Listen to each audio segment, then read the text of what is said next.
সুপ্রিয় শিক্ষার্থীবৃন্দ, আমি Syed Golam Kibria, junior instructor electronics technology, Rangpur polytechnic institute, Rangpur. আজকে আমি তোমাদেরকে আমার লাইভ ক্লাস 4-এ স্বাগতম জানাচ্ছি। তো তোমরা জানোই যে দ্বিতীয় পর্বের সিভিল এবং অন্যান্য সকল টেকনোলজির ইলেকট্রনিক ইঞ্জিনিয়ারিং ফান্ডামেন্টাল সাবজেক্ট, যার কোড হচ্ছে 66822। এই সাবজেক্টটা আমি তোমাদেরকে দেখিয়ে আসছি।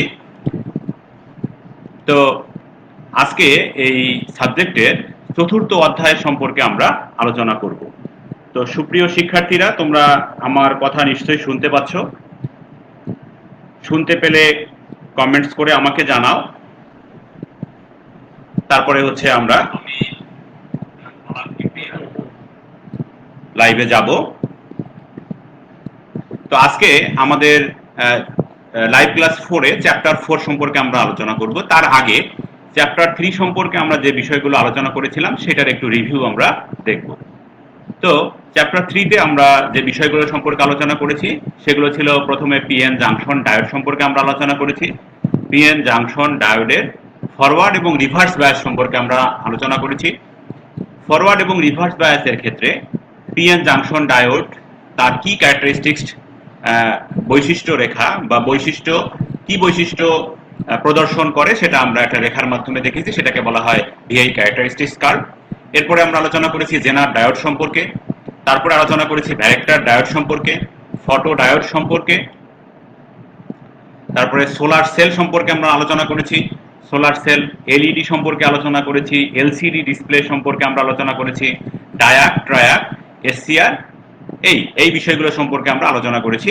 তো এগুলোর মধ্যে এখন আমাদের চ্যাপ্টার 4-এ যেটা আছে সেটা হচ্ছে ডায়োড, পিএন ডায়োড, অর্থাৎ নর্মাল পিএন ডায়োডের সাহায্যে আমরা কিভাবে রেকটিফিকেশন করে থাকি সেটা হচ্ছে আমাদের এই লাইভ ক্লাস 4-এর আলোচ্য বিষয়। তো এর মধ্যে আমাদের যে বিষয়গুলো আছে সেগুলো, যে টপিকগুলো আছে সে টপিকগুলো হচ্ছে DC power supply, DC power supply সম্পর্কে আমরা আলোচনা করব, রেগুলেটেড পাওয়ার সাপ্লাই সম্পর্কে আলোচনা করব, আনরেগুলেটেড পাওয়ার সাপ্লাই সম্পর্কে আলোচনা করব, রেকটিফিকেশন সম্পর্কে আলোচনা করব, হাফ ওয়েভ এবং ফুল ওয়েভ এবং সেই সাথে ব্রিজ রেকটিফায়ার সম্পর্কে আমরা আলোচনা করব এবং বিভিন্ন ধরনের ফিল্টার সার্কিট সম্পর্কে আমরা আলোচনা করব। তো আমরা এখন আমাদের মূল আলোচনায় চলে যাই। তো প্রথমেই আছে হচ্ছে আমাদের ডিসি পাওয়ার সাপ্লাই। তো আমরা আমাদের বাসা, বাড়ি বা অফিস আদালতে যে সমস্ত ডিভাইসগুলো ব্যবহার করে থাকি তার ম্যাক্সিমাম গুলোই হচ্ছে আমাদের ডিসি ভোল্টেজে চলে বর্তমান সময়ে। তো আমাদের বাসা বাড়িতে যে সাপ্লাই ভোল্টেজ দেওয়া থাকে সেটা হচ্ছে 220 ভোল্ট সাপ্লাই, পিডিবি বা পল্লী বিদ্যুৎ দেওয়া থাকে, পল্লী বিদ্যুৎ থেকে সাপ্লাই দেওয়া থাকে। কিন্তু বেশিরভাগ যন্ত্রপাতিগুলোই ডিসি ভোল্টেজে পরিচালনা করতে হয়। তাই আমাদের এই এসি সাপ্লাইকে ডিসি সাপ্লাইয়ে রূপান্তর করা একান্ত জরুরি। তাই আমরা বলতে পারি যে ডিভাইসের সাহায্যে এসি সাপ্লাইকে আমাদের ব্যবহার উপযোগী প্রয়োজনীয় মানের ডিসি ভোল্টেজে রূপান্তর করা হয় তাকেই বলা হচ্ছে ডিসি পাওয়ার ইউনিট বা ডিসি পাওয়ার সাপ্লাই ইউনিট। তো এই ডিসি পাওয়ার সাপ্লাইকে দুই ভাগে ভাগ করা হয়ে থাকে, একটা হচ্ছে আনরেগুলেটেড পাওয়ার সাপ্লাই আর একটা হচ্ছে রেগুলেটেড পাওয়ার সাপ্লাই। তো আনরেগুলেটেড বা রেগুলেটেড পাওয়ার সাপ্লাইটা কি, এটা সম্পর্কে আমরা এখন একটু ডিটেলসে আলোচনা করব। যে পাওয়ার সাপ্লাইয়ের লোড কারেন্ট পরিবর্তনের সাথে সাথে এর টার্মিনাল ভোল্টেজের মান পরিবর্তন হয় তাকে আনরেগুলেটেড পাওয়ার সাপ্লাই বলে। অর্থাৎ আনরেগুলেটেড পাওয়ার সাপ্লাইয়ের ক্ষেত্রে যেটা ঘটবে, যে লোড, যে ডিভাইসটা আমরা পরিচালনা করব সেই লোডটা কম বেশি হওয়ার সাথে সাথে এর যে মানের যে পরিবর্তন হওয়ার সাথে সাথে কি হবে, এর সাপ্লাই যে কারেন্টটা আছে এটার মানের পরিবর্তন হবে। এতে শুধুমাত্র রেকটিফায়ার এবং ফিল্টার সার্কিট ব্যবহার করা হয়ে থাকে। এটাই হচ্ছে আমাদের আনরেগুলেটেড পাওয়ার সাপ্লাই। এরপর আসি আমরা, যে পাওয়ার সাপ্লাইয়ের লোড কারেন্ট পরিবর্তনের সাথে সাথে এর টার্মিনাল ভোল্টেজের মান পরিবর্তন না হয়ে স্থির থাকে তাকে রেগুলেটেড পাওয়ার সাপ্লাই বলে। এতে রেকটিফায়ার এবং ফিল্টার সার্কিটের সাথে একটি ভোল্টেজ রেগুলেটর সার্কিট ব্যবহার করা হয়ে থাকে। অর্থাৎ রেগুলেটেড পাওয়ার সাপ্লাই কি হবে, যে এর লোডের কম বেশি যেটাই হোক না কেন একটা নির্দিষ্ট মান পর্যন্ত যেটাই হোক না কেন এর ইনপুট কারেন্টের মান কোনো পরিবর্তন হবে না। আমরা ডিটেলস দেখবো, আরো আমাদের চিত্র সহ আমরা দেখব। তো রেগুলেটেড পাওয়ার সাপ্লাই সম্পর্কে আমরা দেখি এখন, এটা আমাদের বেশি ইম্পর্টেন্ট, এটাই আমাদের সব জায়গায় বেশি ব্যবহার করা হয়। তো রেগুলেটেড পাওয়ার সাপ্লাই এর ব্লক ডায়াগ্রাম সম্পর্কে আমরা এখন একটু আলোচনা করব। আমি তোমাদের সামনে একটা ব্লক ডায়াগ্রাম উপস্থাপন করেছি। এখানে দেখা যাচ্ছে যে 4টা ব্লক আছে।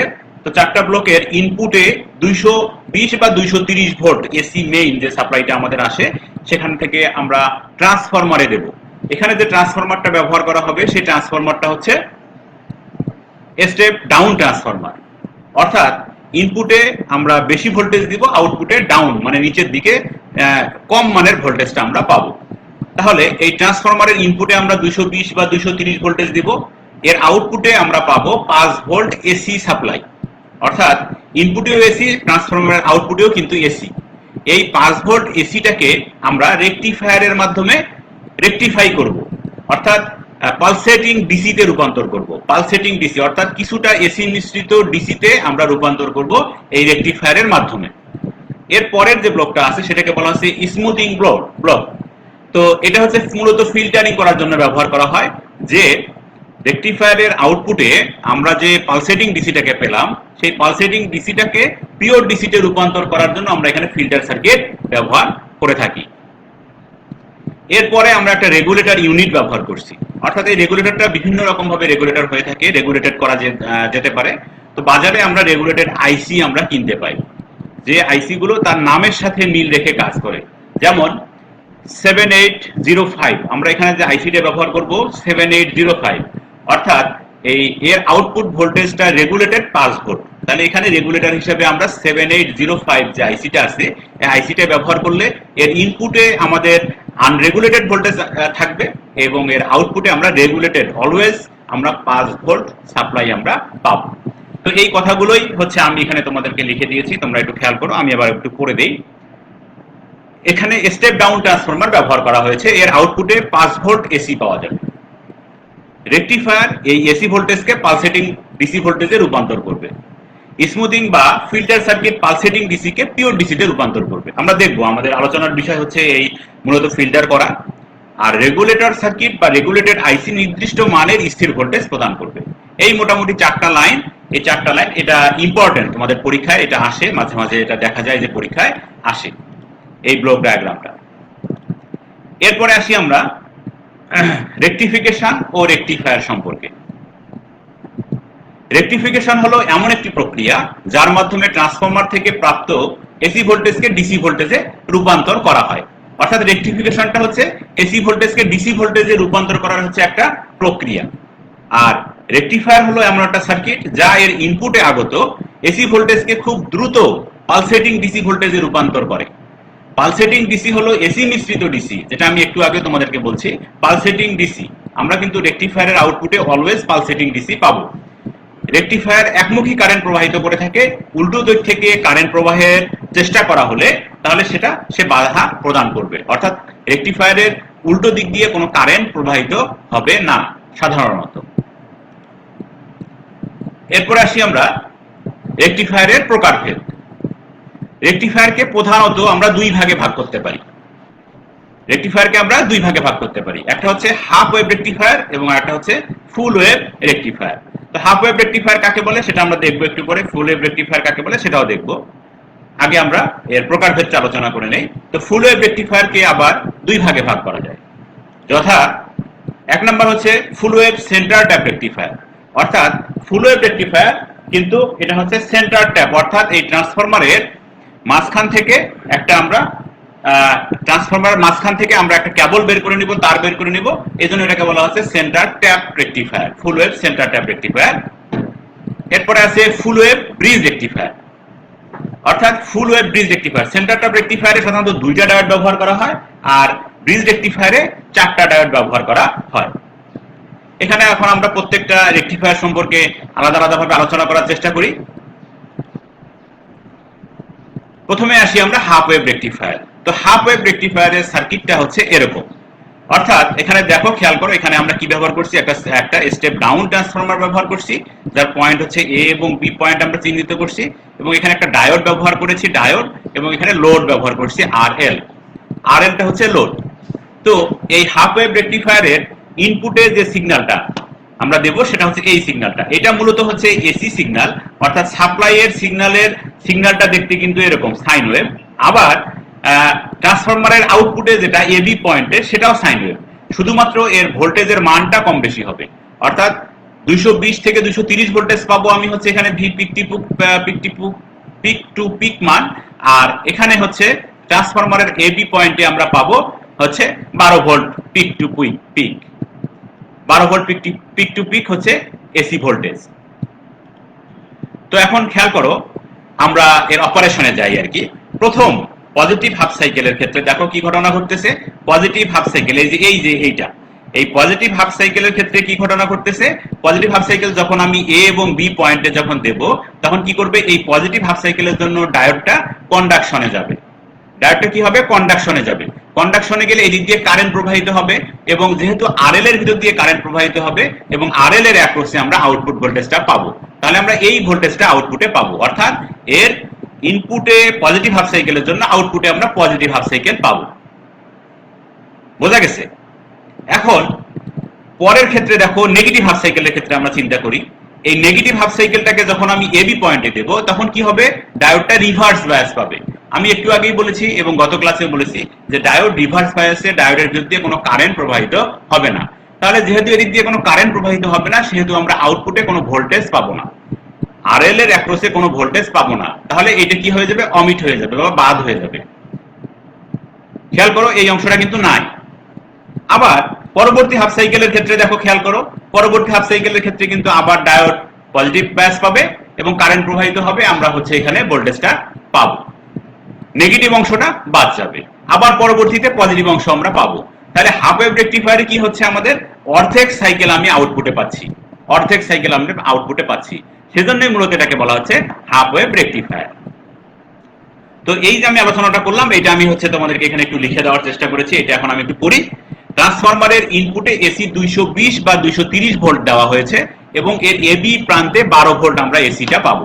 এ এবং বি প্রান্তে আমরা 12 ভোল্ট এসি সাপ্লাইটা পাবো। ইনপুট সিগন্যালটি এবি প্রান্তের এবং আউটপুট সিগন্যালটি লোডের আড়াআড়িতে পাওয়া যাবে। এখানে ইনপুট সিগন্যালটির পজিটিভ ও নেগেটিভ উভয় অংশই বিদ্যমান। পিএন ডায়োডটি সিগন্যালের পজিটিভ অংশের জন্য কন্ডাকশনে যায়, ফলে ওই সময় আউটপুটে কারেন্ট প্রবাহিত হয়। কিন্তু সিগন্যালের নেগেটিভ অংশের জন্য ডায়োড কাট অফে থাকে, তাই এই সময় কোনো আউটপুট পাওয়া যায় না। তো ইনপুট সিগন্যালের অর্ধেক অংশের জন্য আউটপুট পাওয়া যায় বিধায় একে আমরা হাফ ওয়েভ রেকটিফায়ার বলে থাকি। আশা করি তোমরা বুঝতে পেরেছো হাফ ওয়েভ রেকটিফায়ার সম্পর্কে। এরপরে আমরা দেখি ফুল ওয়েভ সেন্টার ট্যাপ রেকটিফায়ার। তো ফুল ওয়েভ সেন্টার ট্যাপ রেকটিফায়ারটা দেখতে কি রকমের, সার্কিট ডায়াগ্রামটা আমরা দেখি এরকম। আমি আগে বলেছি যে ফুল ওয়েভ রেকটিফায়ারের ক্ষেত্রে বিশেষ করে সেন্টার ট্যাপ রেকটিফায়ারে দুইটা ডায়োড ব্যবহার করা হয়। এখানে আমরা দুইটা ডায়োড ব্যবহার করছি, একটা হচ্ছে ডায়োড D1, একটা হচ্ছে D2। এর ইনপুটে আমরা ট্রান্সফরমারটা, এর এ বি এবং সি পয়েন্ট আমরা ভাগ করেছি সেন্টার ট্যাপ। এই যে এখানে সেন্টার ট্যাপ, সেন্টার অর্থাৎ ট্রান্সফরমারের সেকেন্ডারির মাঝখান থেকে একটা কেবল বা একটা লাইন আমরা বের করছি বা একটা পয়েন্ট বের করছি, সি পয়েন্ট, সেটা আমরা লোডের সাথে কানেকশন করে দিয়েছি। দেখো খেয়াল করো, ডায়োডের পজিটিভ প্রান্ত এখানে, নেগেটিভ প্রান্ত এখানে। ডায়োড D2 পজিটিভ প্রান্ত এখানে, নেগেটিভ প্রান্ত এখানে। এই দুটা নেগেটিভ প্রান্ত আমরা একসঙ্গে করে দিয়েছি, আর এখানে হচ্ছে আমরা লোডের সাথে এই সেন্টার ট্যাপের এই পয়েন্টটাকে কানেকশন দিয়েছি। তাহলে এর আউটপুটটা কিরকম হবে আমরা দেখো, দেখো তোমরা, আমরা খেয়াল করি। যখন পজিটিভ অংশ যাবে তখন কি হবে, পজিটিভ হাফ সাইকেলে সি পয়েন্টের সাপেক্ষে এ পয়েন্ট পজিটিভ হবে। খেয়াল করো, পজিটিভ হাফ সাইকেলের জন্য সি পয়েন্ট, যেহেতু সেন্টার ট্যাপ, সি পয়েন্টের সাপেক্ষে এ পয়েন্টটা পজিটিভ হবে বিধায় ডায়োড D1 কন্ডাকশনে যাবে এবং আরএল দিয়ে কারেন্ট প্রবাহিত হবে। এবং আরএল দিয়ে যেহেতু কারেন্ট প্রবাহিত হবে লোড রেজিস্ট্যান্স দিয়ে, তাহলে এই লোড রেজিস্ট্যান্সের আড়াআড়িতে একটা ভোল্টেজ পাওয়া যাবে, সেটা আমরা আউটপুটে পাবো। এই যে এই ভোল্টেজটা আমরা আউটপুটে পাইলাম। এখন দেখো নেগেটিভ হাফ সাইকেলে কি ঘটে। নেগেটিভ হাফ সাইকেলের ক্ষেত্রে সি পয়েন্টের সাপেক্ষে বি পয়েন্ট পজিটিভ হবে, অর্থাৎ সি পয়েন্টের সাপেক্ষে বি পয়েন্টটা পজিটিভ হবে, তাহলে কি হবে? তাহলে দেখা যাবে যে ডায়োড ডি টু কন্ডাকশনে যাবে, ডায়োড ডি টু কন্ডাকশনে যাওয়ার কারণে লোডের বিদ্যুৎ দিয়ে কারেন্ট প্রবাহিত হবে এবং এই লোডের অ্যাক্রসে আমরা একটা ভোল্টেজ পাবো। ঠিক সেই মুহূর্তে কিন্তু ডায়োড ডি ওয়ান কাট অফে থাকবে এবং এই নেগেটিভ অংশের জন্য আমরা এই রেজাল্টেন্ট আউটপুটটা আমরা এরকম ভাবে পাবো। আবার পরবর্তী পজিটিভ হাফ সাইকেলের ক্ষেত্রে এরকম হবে, নেগেটিভ হাফ সাইকেলের ক্ষেত্রে আবার হচ্ছে এরকম হবে। দেখো খেয়াল করো তোমরা, এখানে রেজাল্টেন্ট আউটপুট অফ ওয়েভ ফর্মটাকে আমি এরকম ভাবে দেখিয়ে দিয়েছি। তো আশা করি তোমরা ফুল ওয়েভ সেন্টার ট্যাপ রেকটিফায়ার সম্পর্কে বুঝতে পেরেছো। এখন আমরা দেখব ফুল wave bridge rectifier. Important, very very important, পরীক্ষা আসে ফুল ওয়েভ রেকটিফায়ার। তো ফুল ওয়েভ ব্রিজ রেকটিফায়ারটা দেখতে হচ্ছে এরকম। দেখো এখানে 4টা ডায়োড আমরা ব্যবহার করছি, 4টা ডায়োড। দেখো ডায়োডের অর্থাৎ ট্রান্সফরমারের আউটপুট কিন্তু এটা কিন্তু হচ্ছে ট্রান্সফরমারের আউটপুট। এই ট্রান্সফরমার আউটপুটটা ডায়োডের মাঝখানে এখানে কানেকশন দিয়েছি, আর বাকি দুটার মাঝখানের অংশ থেকে আমরা এখানে লোডকে কানেকশন দিয়েছি। এখন খেয়াল করে দেখো এর ইনপুটটা এই সাইন ওয়েভ। আগে যেটা ছিল ফুল ওয়েভের ক্ষেত্রে সাইন ওয়েভ, এটাও কিন্তু ওই সাইন ওয়েভ কিন্তু আমরা এখানে প্রদান করেছি। তো এর আউটপুটটা দেখো কি রকম, আউটপুটটা হবে ফুল ওয়েভ রেকটিফায়ারের মতোই, একই রকম আমরা আউটপুটটা পাবো। এখন দেখো এখানে মজার বিষয় আছে, আমি তোমাদেরকে দেখাই, চিত্রের মাধ্যমে দেখাই যে পজিটিভ হাফ সাইকেল যখন আমি প্রদান করব তখন কি ঘটনা ঘটবে। যখন আমি এখানে পজিটিভ হাফ সাইকেলটাকে এখানে যখন আমি প্রদান করব, তখন দেখো এখানে ডায়োড D1 এবং D2 কন্ডাকশনে যাবে। কি হবে? পজিটিভ হাফ সাইকেলের জন্য ডায়োড D1 এবং D2 কন্ডাকশনে যাবে। তার মানে D1 এবং D2 যখন কন্ডাকশনে যাবে তখন এর লোডের আড়াআড়িতে আমি কারেন্ট প্রবাহিত হবে, কিন্তু তখন কিন্তু আমরা এখানে একটা ভোল্টেজ পাবো। এর জন্য আউটপুট পাবো হচ্ছে এই পজিটিভ পোরশনটা। ক্লিয়ার? বোঝা গেছে তো? এরপরে নেগেটিভ হাফ সাইকেলের ক্ষেত্রে কি হবে দেখো, খেয়াল করো। নেগেটিভ হাফ সাইকেলের ক্ষেত্রে কি হবে? বাকি যে ডায়োড দুটো আছে সেই ডায়োড দুটো হচ্ছে D3 এবং D4, এই দুটো কন্ডাকশনে যাবে, আর আগের D1 এবং D2 এই ডায়োড দুটো কন্ডাকশনে যাবে না। তাহলে কি হলো? ডায়োড D3 এবং D4 যখন কন্ডাকশনে যাবে তখন আমি আউটপুটে এই পজিটিভ ওয়েভটা পাবো। ক্লিয়ার? তাহলে পরবর্তী পজিটিভের জন্য, পজিটিভ হাফ সাইকেলের জন্য আমরা এটা পাবো, নেগেটিভ হাফ সাইকেলের জন্য আমরা এটা পাবো। অর্থাৎ এখানে পজিটিভ এবং নেগেটিভ হাফ সাইকেলের ক্ষেত্রে 4টা ডায়োড দিয়ে ব্রিজ রেকটিফায়ার যে আমরা তৈরি করেছি, পজিটিভ এবং নেগেটিভ উভয় পোরশনের জন্য কারেন্ট প্রবাহিত হবে এবং আমরা আউটপুটে এই কারেন্টটা পাবো। এবং এখানে যে দেখো খেয়াল করো, এই যে এখানে রেজাল্টেন্টটা, এইটা হচ্ছে কি এসি মিশ্রিত ডিসি, অর্থাৎ এর আউটপুট কিন্তু অলওয়েজ পালসেটিং ডিসি বলা হয় এটাকে। অর্থাৎ এটা সরাসরি, এটা সরাসরি এই লাইনটা যদি মিলতো তাহলে আমরা ধরে নিতাম যে এটা হচ্ছে ডিসি ভোল্টেজ। এটা লাইনটা মেলে নাই, দেখো লাইনটা এখান থেকে শুরু হয়ে এখান থেকে নেমে আবার এখানে আসছে, ঠিক আছে? তাহলে এটাকে কি বলা হচ্ছে? Pulsating DC. এই সম্পর্কে আমরা দেখবো, আরো আমাদের এখানে আছে, আমরা দেখবো। এরপরে আসি আমরা রিপল ফ্যাক্টর। রিপল ফ্যাক্টরটা কি? রেকটিফায়ারের আউটপুটে প্রাপ্ত পালসেটিং ডিসি এর এসি কম্পোনেন্টের আরএমএস এর মান এবং ডিসি কম্পোনেন্টের মানের অনুপাতকে রিপল ফ্যাক্টর বলে। অর্থাৎ দেখো আমি তোমাদেরকে দেখাইছি, এখানে রিপল ফ্যাক্টরকে গামা দ্বারা প্রকাশ করা হয়। তো গামা মানে হচ্ছে রিপল ফ্যাক্টরের গামা দ্বারা প্রকাশ করা হচ্ছে gamma ripple factor equal to RMS value of AC component present in rectifier output divide by average value of rectifier output. Average value বলতে ডিসি আউটপুট আর কি। এখানে দেখো gamma equal to I RMS ভাগ IDC equal to V RMS ভাগ VDC. Clear? বোঝা গেছে তো? তো এই রিপল ফ্যাক্টর থেকে তোমাদের পরীক্ষায় কোশ্চেন থাকে, তোমরা এটা ভালোভাবে দেখবা। তো হাফ ওয়েভ রেকটিফায়ারের রিপল ফ্যাক্টর হচ্ছে 1.21 আমরা পাবো, এবং ফুল ওয়েভ রেকটিফায়ারের ক্ষেত্রে সেটা সেন্টার টাইপ হোক বা ব্রিজ রেকটিফায়ার হোক, যেটাই হোক না কেন, সেটা রিপল ফ্যাক্টর পাবো হচ্ছে আমরা 0.48। পরবর্তী আলোচ্য বিষয় আছে হচ্ছে আমাদের ফিল্টার সার্কিট। ফিল্টার সার্কিট সম্পর্কে আমরা দেখব যে ফিল্টার সার্কিটের ক্ষেত্রে রেকটিফায়ারের আউটপুটে প্রাপ্ত পালসেটিং ডিসি কে পিওর ডিসি তে রূপান্তর করার জন্য যে সার্কিট ব্যবহার করা হয় তাকে বলা হচ্ছে ফিল্টার সার্কিট। অর্থাৎ আমি তোমাদেরকে দেখিয়েছি, আগে বলেছি যে ফিল্টার সার্কিটটা হচ্ছে কিরকম। একটা রেকটিফায়ারের আউটপুট, আমরা জানি যে একটা রেকটিফায়ারের আউটপুট অলওয়েজ পালসেটিং ডিসি পাওয়া যায়। তো এই পালসেটিং ডিসিটাকে আমরা ব্যবহার করতে পারি না, আমাদের দৈনন্দিন কাজে বা বিভিন্ন ইলেকট্রনিক কম্পোনেন্ট গুলোতে আমরা পালসেটিং ডিসি ব্যবহার করতে পারবো না। তো এই পালসেটিং ডিসি থেকে পিওর ডিসি তে রূপান্তর করার জন্য আমরা যে ব্যবস্থাটা নেই সেটাকেই বলা হচ্ছে ফিল্টারিং করা। তো ফিল্টারিং করাটা খুব জরুরি একটা বিষয়। ফিল্টার সার্কিট বিভিন্ন ধরনের হয়ে থাকে, যেমন আমি তোমাদেরকে এখন বলি shunt capacitor filter, series inductor filter, LC filter, RC filter এবং পাই ফিল্টার। তো এই ফিল্টার সার্কিটগুলো আমরা দেখবো এখন। ফিল্টার সার্কিটগুলো মূলত দেখতে কিরকম এবং এটার কার্যকারিতা দেখবো। প্রথমে দেখি আমরা হচ্ছে শান্ট ক্যাপাসিটর ফিল্টার। তো শান্ট ক্যাপাসিটর, শান্ট মানে কি আমরা জানি প্যারালাল। তাহলে লোডের আড়াআড়িতে যদি আমরা একটা ক্যাপাসিটরকে প্যারালালে কানেকশন দেই তাহলে সেটাকেই বলা হচ্ছে শান্ট ক্যাপাসিটর ফিল্টার। দেখো এটা হচ্ছে আউটপুট, এই আউটপুটটা হচ্ছে রেকটিফায়ারের আউটপুট, অর্থাৎ এর আউটপুটে এখানে আমরা দেব হচ্ছে আমরা দেব পালসেটিং ডিসি পাবো, অর্থাৎ এই রেকটিফায়ারের আউটপুটে পাবো পালসেটিং ডিসি এবং এখানে ক্যাপাসিটর কানেকশন দিলে আমরা পাবো হচ্ছে এই লোডের আড়াআড়িতে পাবো পিওর ডিসি। আমি দেখাবো তোমাদেরকে। এরপর আছে সিরিজ ইন্ডাক্টর ফিল্টার। একটা ইন্ডাক্টরকে আমরা, ইন্ডাক্টর কি তোমরা দেখছো জানো আর কি, আমি আগে পড়িয়েছি। একটা ইন্ডাক্টরকে রেকটিফায়ারের আউটপুটে আমরা সিরিজে কানেকশন দেব, কানেকশন দিলে আমরা আউটপুটে একটা পিওর ডিসি আমরা পাবো। এরপর আছে এলসি ফিল্টার। এল মানে আমরা জানি হচ্ছে ইন্ডাক্টর আর সি মানে হচ্ছে ক্যাপাসিটর। মূলত এলসি ফিল্টারটা হচ্ছে এই শান্ট ক্যাপাসিটর ফিল্টার এবং সিরিজ ইন্ডাক্টর ফিল্টারের সমন্বিত একটা রূপ। দেখো এলসি ফিল্টারে হচ্ছে আমরা সিরিজে ইন্ডাক্টর দিয়েছি এবং হচ্ছে প্যারালালে বা শান্টে ক্যাপাসিটর কানেকশন দিয়েছি। এরপরে আরসি ফিল্টার। আরসি বলতে আমরা জানি রেজিস্টার এবং ক্যাপাসিটর। তো রেজিস্টারকে আমরা এর কি করব, সিরিজে কানেকশন দিব এবং ক্যাপাসিটরকে আমরা প্যারালালে কানেকশন দিব, দিলে আমরা আরসি ফিল্টার পাবো। এরপর আরেকটা জনপ্রিয় ফিল্টার আছে, সেটাকে বলা হচ্ছে পাই ফিল্টার। এই ফিল্টারটা হচ্ছে পাই এর মতো দেখতে আর কি, মূলত পাই যে সিম্বল আছে সেই সিম্বল পাই এর মতো দেখতে।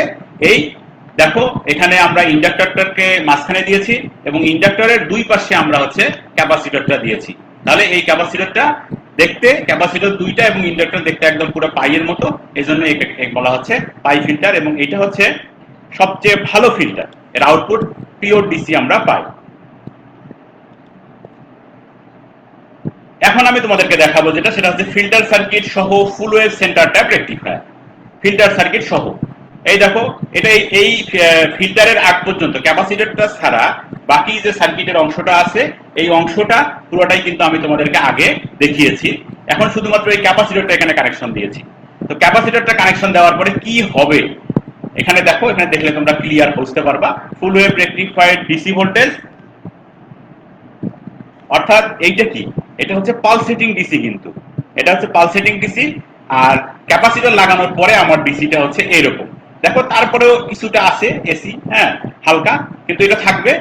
এটাতে কোনো তেমন কোনো সমস্যা নাই, কারণ এটার চেয়ে এটা অনেক ভালো, অনেক ভালো। এই ক্যাপাসিটর কি করতেছে, এর এসি অংশটাকে একবার চার্জিং এবং ডিসচার্জিং এর মাধ্যমে সেই ফাঁকা অংশটাকে ফিল আপ করে দিচ্ছে এবং আমরা আউটপুটে কি পাচ্ছি, একটা স্ট্রেট লাইন, মোটামুটি একটা স্ট্রেট লাইন আমরা ডিসি ভোল্টেজ আমরা পাচ্ছি। তো এই ছিল হচ্ছে আজকে আমাদের চ্যাপ্টার 4 এর আলোচনার বিষয়। তো চ্যাপ্টার 4 এ আমরা যে বিষয়গুলো সম্পর্কে জানলাম বা দেখলাম সেটা হচ্ছে ডিসি পাওয়ার সাপ্লাই ইউনিট সম্পর্কে দেখলাম। ডিসি পাওয়ার সাপ্লাই ইউনিটের প্রকারভেদের মধ্যে দুই ধরনের প্রকারভেদ, একটা হচ্ছে রেগুলেটেড পাওয়ার সাপ্লাই, একটা হচ্ছে আনরেগুলেটেড পাওয়ার সাপ্লাই। তো রেগুলেটেড পাওয়ার সাপ্লাই হচ্ছে কি, সবসময় এর আউটপুটে হচ্ছে আমরা একটা নির্দিষ্ট মানের একটা ভোল্টেজ সবসময় আমরা পাই। আর আনরেগুলেটেডে কি হয়, ওই লোডটা কম বেশি করার কারণে এর ইনপুট যে কারেন্টটা আছে সেই কারেন্টের মানটাও কম বেশি হয়ে যায়। এরপর আসি আমরা রেকটিফিকেশন। এরপর আমরা দেখেছি কি, রেকটিফিকেশন সম্পর্কে আমরা আলোচনা করেছি, অর্থাৎ রেকটিফিকেশন কাকে বলে, কিভাবে আমরা এসি সিগন্যালকে ডিসি সিগন্যালে রূপান্তর করতে পারি, হ্যাঁ এসি কে ডিসি তে রূপান্তর করতে পারি, সেটাই হচ্ছে রেকটিফিকেশন। তারপরে আমরা আলোচনা করেছি হাফ ওয়েভ এবং ফুল ওয়েভ এবং সেই সাথে ব্রিজ রেকটিফায়ার সম্পর্কে আলোচনা করেছি। তারপরে ফিল্টার সার্কিট সম্পর্কে আলোচনা করেছি, অর্থাৎ ইনপুটে আমি 220 ভোল্ট দিয়েছি এবং আউটপুটে সরাসরি আমার প্রয়োজনীয় রেগুলেটেড মানের ভোল্টেজ পর্যন্ত আমরা বের করে ফেলেছিলাম। তো এই ছিল মোটামুটি আমাদের আলোচনা। বিভিন্ন ধরনের ফিল্টার সার্কিটও ছিল। তো আমি তোমাদেরকে আজকে একটা অ্যাসাইনমেন্ট দেবো। এর আগে প্রতিদিন 2টা করে অ্যাসাইনমেন্ট দিয়েছি। আজকের এই চ্যাপ্টার থেকে তোমাদেরকে একটা অ্যাসাইনমেন্ট দেব, তোমরা এই অ্যাসাইনমেন্টটা করবে এবং পরিস্থিতি স্বাভাবিক হলে খুব আশা করি যে খুব তাড়াতাড়ি পরিস্থিতি স্বাভাবিক হবে। পরিস্থিতি স্বাভাবিক হলে তোমরা তোমাদের ক্লাস টিচারের কাছে এই অ্যাসাইনমেন্টটা জমা দিবে, আগের মতো ইনস্ট্রাকশন দেওয়া থাকবে। তো এই অ্যাসাইনমেন্টটা দেখো কি বলেছি আমি, ফিল্টার সার্কিট সহ ফুল ওয়েভ ব্রিজ রেকটিফায়ারের ইনপুট এবং আউটপুট ওয়েভ শেপটা দেখাও। আমি তোমাদেরকে দেখাইছি, কিন্তু আমার এই স্লাইডে দেওয়া আছে যে ফুল wave rectifier, not bridge rectifier. Just তোমরা শুধু ওই জায়গায় ব্রিজ রেকটিফায়ারটা একটু নিজে মাথা খাটাবে, মাথা খাটায় তারপরে এটা অ্যাসাইনমেন্টটা প্রস্তুত করবে। দেখবে যে তোমাদের এই চ্যাপ্টার থেকে যে কোনো কোশ্চেন পরীক্ষায় আসুক না কেন তোমরা অ্যাটেন্ড করতে পারবে এবং ভালোভাবে দিতে পারবে, অ্যান্সার ভালোভাবে দিতে পারবে। তোমাদের কি এর মধ্যে কোনো প্রশ্ন আছে কিনা আমি দেখে নিই। এখন প্রশ্ন না থাকলে আমি পরবর্তীতে তোমাদের কমেন্টস গুলো পড়ে আমি তোমাদের পরবর্তী ক্লাসে প্রশ্নগুলো অ্যান্সার দেওয়ার চেষ্টা করব। এখন আমরা একটু পরবর্তী ইয়াতে তোমাদের পরবর্তী ক্লাসে পরবর্তী চ্যাপ্টার 5 তোমরা দেখে আসবে। আমি চ্যাপ্টার 5 সম্পর্কে আলোচনা করব নেক্সট লাইভ ক্লাস 5 এ ইনশাআল্লাহ। ততদিন পর্যন্ত তোমরা ভালো থাকবে এবং আমার এই প্রতিটা ক্লাস সহ অন্যান্য সকল ক্লাস তোমরা বারবার দেখতে পারবে। এই দেখার জন্য তোমাদেরকে ভিজিট করতে হবে www.skills.gov.bd। এই www.skills.gov.bd এই পোর্টালে যেতে হবে অথবা দক্ষতা বাতায়নে যেতে হবে। গেলে তোমরা এরকম একটা স্ক্রিন দেখতে পারবে। এখানে গেলেই তোমরা তোমাদের সমস্ত ক্লাসগুলো এখানে বারবার দেখতে পাবে। তো আমি আর আজকের ক্লাস শেষের দিকে আমার, তো তোমরা এতক্ষণ ধরে যারা আমার এই প্রেজেন্টেশনটি দেখলে এবং লেকচার শুনলে এবং ভবিষ্যতেও যদি বারবার দেখবে, তাতে তোমাদের আশা করি অনেক উপকার হবে এবং এই ভিডিওটা তোমরা বারবার দেখার চেষ্টা করবে। পরিশেষে আমি আবার আগের মতোই বলবো যে আমরা খুব শীঘ্রই হয়তো ক্লাসরুমে ফিরে যাব আমাদের চিরাচরিত নিয়মে, সেই আশাবাদ ব্যক্ত করছি। এবং এই আমাদের এই মহামারী, করোনা মহামারীর সময়ে এই ঘরে বসে তোমাদেরকে ক্লাস অনলাইনে ক্লাস দেখার জন্য যারা সহযোগিতা করেছে A2I প্রজেক্টের সকল কর্মকর্তাদেরকে আমি আমার পক্ষ থেকে ধন্যবাদ জানাচ্ছি এবং আমাদের ডিজি অফিসকে, কারিগরি শিক্ষা অধিদপ্তরকে এই ধরনের ক্লাস পরিকল্পনা করার জন্য আমি তাদেরকে ধন্যবাদ জানাই সকল ছাত্রছাত্রীদেরকে। তোমরা সকলে ভালো থাকো। আল্লাহ হাফেজ।